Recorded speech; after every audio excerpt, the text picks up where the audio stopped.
नमस्कार दोस्तों, यदि आप बिहार यूनिवर्सिटी से एमकॉम की पढ़ाई करना चाहते हैं या कर रहे हैं तो मैं इस वीडियो के माध्यम से MCom first semester, MCom second, third और फोर्थ सभी सेमेस्टर के सब्जेक्ट मैं आपको बताने जा रहा हूं।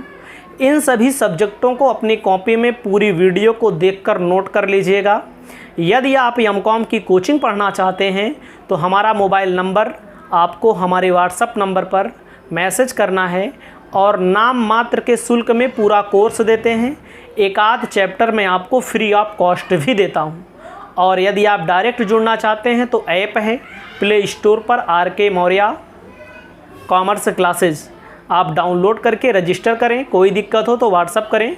मान लीजिए रजिस्टर करने में कोई समस्या आती है तो ऐप चलता रहता है, कभी कभी टेक्निकल फॉल्ट भी आ जाता है, तो कोई बात नहीं। मैं आपको बता रहा हूँ फिर से, बिहार यूनिवर्सिटी के सभी स्टूडेंट जो एमकॉम फर्स्ट सेमेस्टर में पेपर देंगे, जो एडमिशन लेंगे, तो सबसे पहला सब्जेक्ट आपका होता है एमकॉम फर्स्ट सेमेस्टर का मैनेजमेंट कॉन्सेप्ट, मतलब कि प्रबंध से संबंधित इसमें कॉन्सेप्ट पढ़ाए जाते हैं। 100 नंबर का पेपर होगा। 30 नंबर आपको आपके कॉलेज की तरफ से फ्री ऑफ कॉस्ट दिया जा सकता है, लेकिन इसमें प्रोजेक्ट वगैरह बनाना पड़ता है, इंटरनल एग्ज़ाम होता है। और 70 नंबर के लिए आपका परसेंटेज, 100 नंबर में 70 नंबर के लिए आपका पेपर होगा, तो उसमें 45% पाना ज़रूरी है। याद रखिएगा, 45% दोनों में पाना ज़रूरी है। दोनों में 30 का 45% पास होने के लिए और 70 का भी 45% पाना ज़रूरी है। पहला सब्जेक्ट है मैनेजमेंट कॉन्सेप्ट। दूसरा स्टैटिकल एनालिसिस।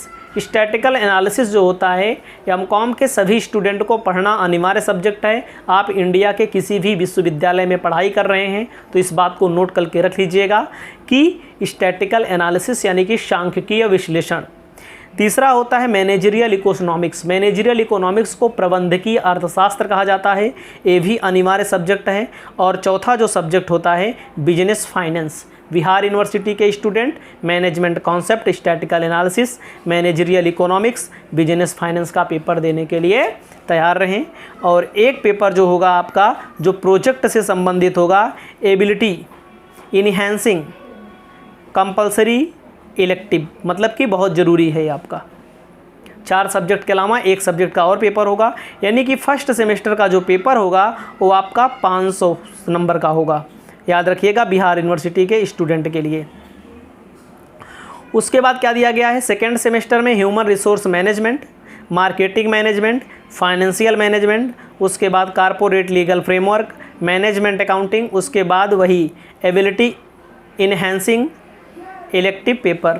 फिर समझिएगा, human resource, marketing management, financial management, corporate legal framework और मैनेजमेंट अकाउंटिंग के अलावा एक वही प्रैक्टिकल होगा। थर्ड सेमेस्टर में आते हैं entrepreneurship development in India, research methodology, corporate direct tax, advance accountancy, security analysis and portfolio management. ये 4 सब्जेक्ट आपको पढ़ने पड़ेंगे। और फोर्थ सेमेस्टर में आते हैं तो क्या होता है corporate tax planning and management, advance cost accounting, ध्यान दीजिएगा, स्पेसिफिक इलेक्टिव, उसके बाद जनरेटिव इलेक्टिव। तो ये सारे सब्जेक्ट आपको पढ़ने होते हैं। तो मैंने केवल नाम बताया, काम अभी आप आगे पढ़ें। काम के लिए अगर आपको पढ़ना होगा तो आप हमसे संपर्क करेंगे तो काम भी होगा।